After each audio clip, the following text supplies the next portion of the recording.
Bryan for short. I just started this channel, so I hope that you will support this channel by subscribing down below.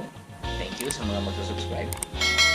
I decided to make this video kasi gusto namin i-share yung experience during our travel or vacation namin sa Hong Kong together with my lovely girlfriend. So, alam natin na ang bansang ito, ang magandang bansa ng Hong Kong, ay isa sa madali o pinakamagandang puntahan, especially sa ating mga Pinoy.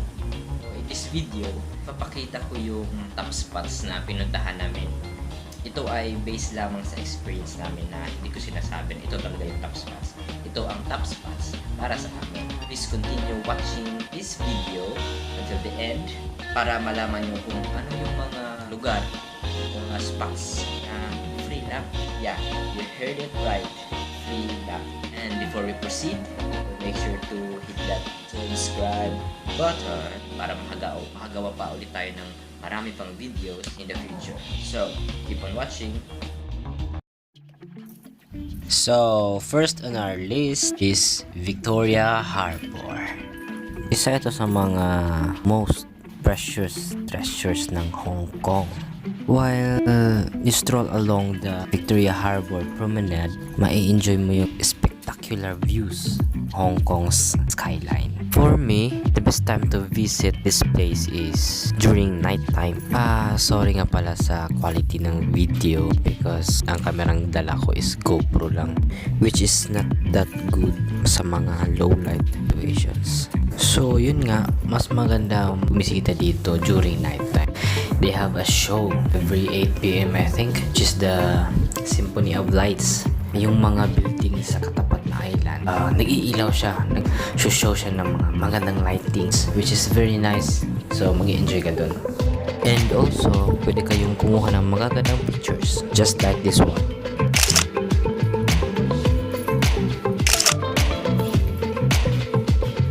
And ito ay free lamang. You don't need to pay for anything para makapunta dito.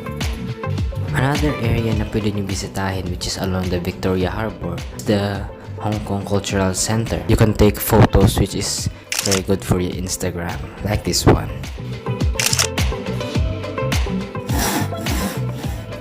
And another one, katabi lang ng Hong Kong Cultural Center, is the Clock Tower, which is an iconic building sa Hong Kong, especially sa Kowloon Island. Still on the Victoria Harbour is Avenue of Stars, which is modeled from the Hollywood Walk of Fame. Ito ay tribute sa mga stars ng Hong Kong's movie industry with celebrity handprint, statues, and more. Bilang na dito sina Bruce Lee, Jet Li, Jackie Chan, and many more. Ngayon naman, pupunta tayo sa ibang area wherein we can take a look of Hong Kong's beautiful city in another perspective. We will go now to the mountains of Victoria Peak.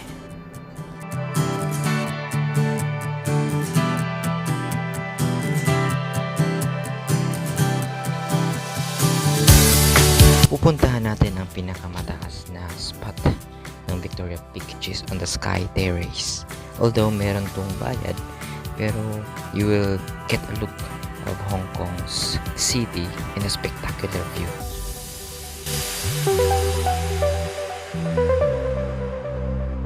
You can also get to take pictures good for your social media accounts.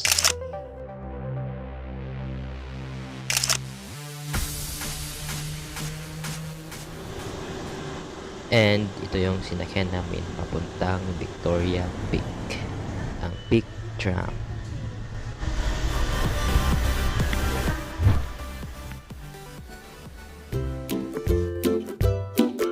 Now, pupunta na naman tayo sa isa pang bukid sa 10,000 Buddhas Monastery. Accessible lamang via stairwell, which consists of 431 steep steps. Ooh. So, kailangan talaga na fit ka para makaakyat dito. And remember guys, no food allowed on your way up. Bakit? Dahil may mga unggoy na nangunguha ng pagkain. The main journey up to the monastery is an attraction already. They lined up with statues of Buddhas in both sides of the road. Each has unique and different poses.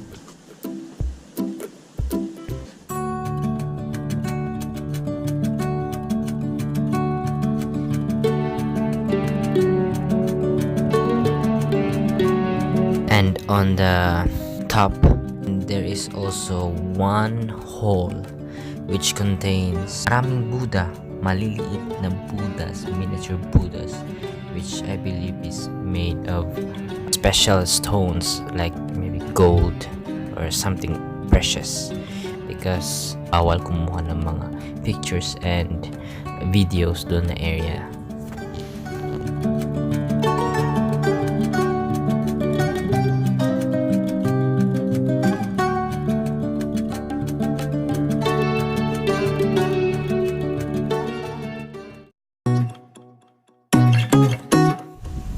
As per the internet, this monastery contains nearly around 13,000 Buddhas.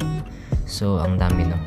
So, tapos each Buddha has a different poses, different characteristic. Each is unique.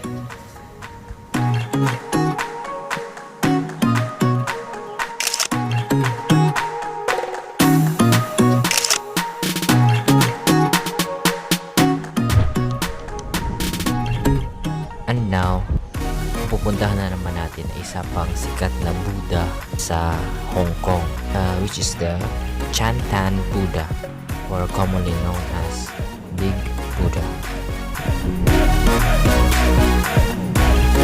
This is located at Mung Ping, Lantau Island. So, paakyat dun sa pinakatuktok, you will have to walk 268 steps.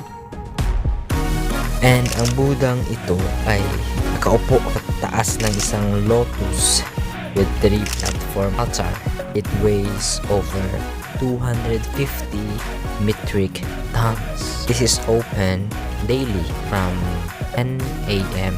up to 5:30 p.m. Ang pinakamaganda sa lahat, admission is free. Ang next naman ay isang Buddhist monastery again, which is located katabi lang ng Big Buddha, and it is open at 8 a.m. to 6 p.m. and the admission is free. In relation sa Big Buddha, ang old name din nito is the Big Hut. Another place to go is Ngong Village. So Ngong, as I mentioned earlier, this is where Big Buddha and Pulin Monastery is located. So paakyat, we took the cable car. Actually, there are several options going up there. So pwede kayong mag-bus from Tongchong, and you can also take the cable car from Tongchong straight up to Ngong Village, which is quite good, and because makakita kayo ng magandang view while kasakay kayo sa cable car, which is quite terrifying as well if you are afraid of heights. Ang laki-laki.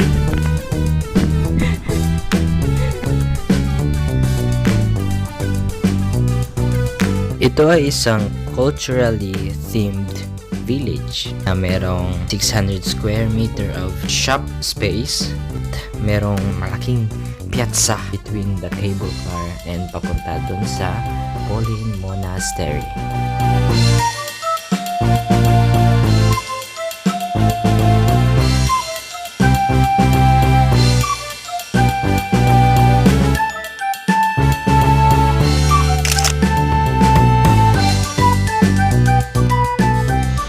If you are a fan of Catherine Bernardo and Alden Richards, ay isa sa mga pinagshootingan nila sa movie na Hello, Love, Goodbye, ang tinatawag na Monster Building.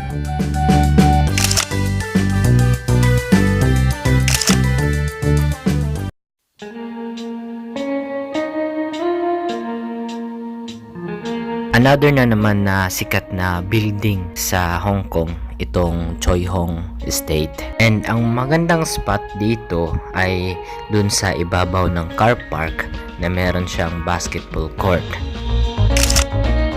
Actually, sikat na sikat ito lalo na sa mga social media accounts like Instagram, Facebook, and etc.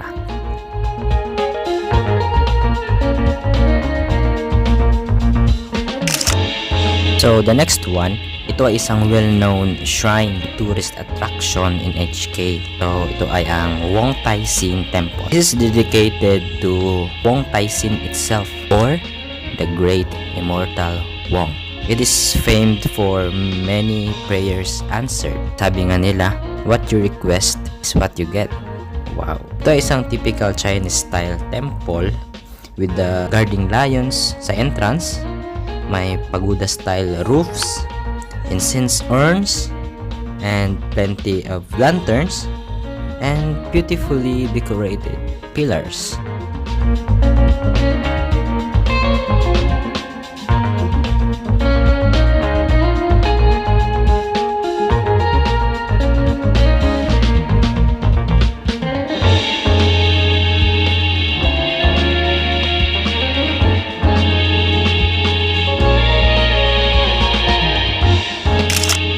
Maganda din siyang spot for taking pictures for your Instagram, Facebook, Snapchat, and many more. And is it free? Yes, it is free.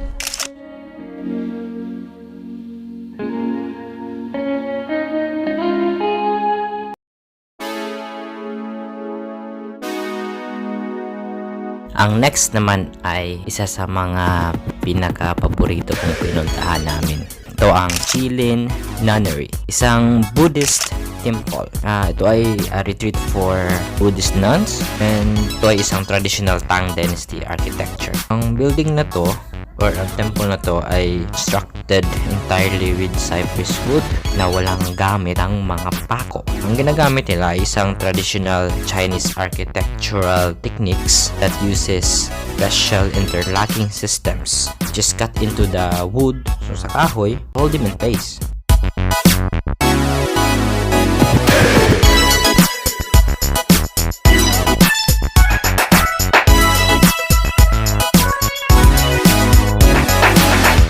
So, connected sa Lin Nunnery is the Nanlian Garden, isang Chinese classical garden which was a joint project of the Lin Nunnery by the HK government. Ito ay open from 7 a.m. to 9 p.m. Both of these spots, Nanlian Garden and Lin Nunnery, is free. So, yun ang pinaka-maganda dun. Tapos, ang ganda-ganda, ang view, hindi matao, and relaxing siya. So, ang pinakamagandang spots or highlight dito is ang Pavilion of Absolute Perfection and ang Longmanlow Waterfall. Pero ito talaga yung nag-stand out, ang Lin Nunnery and ang Nanlian Garden. Para sa akin, ito yung pinakamagandang pinuntahan talaga namin. Overall, maganda naman lahat, pero ito yung nag-stand out.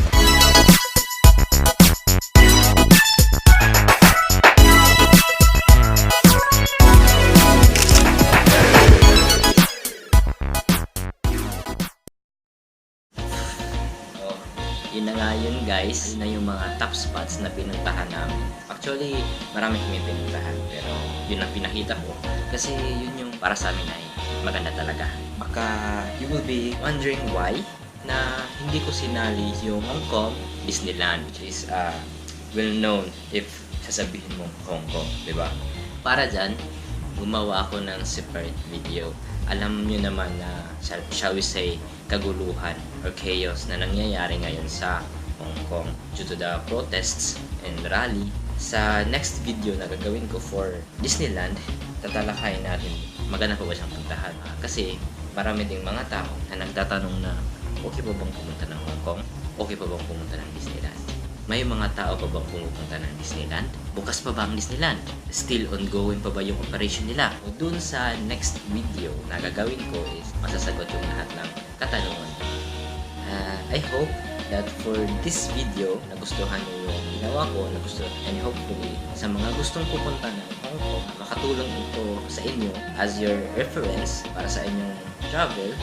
I hope you will watch my next video. Just stay tuned. Hopefully, you will subscribe that ding-a-ling-ling-ling subscribe button. So, thank you guys and see you on my next video.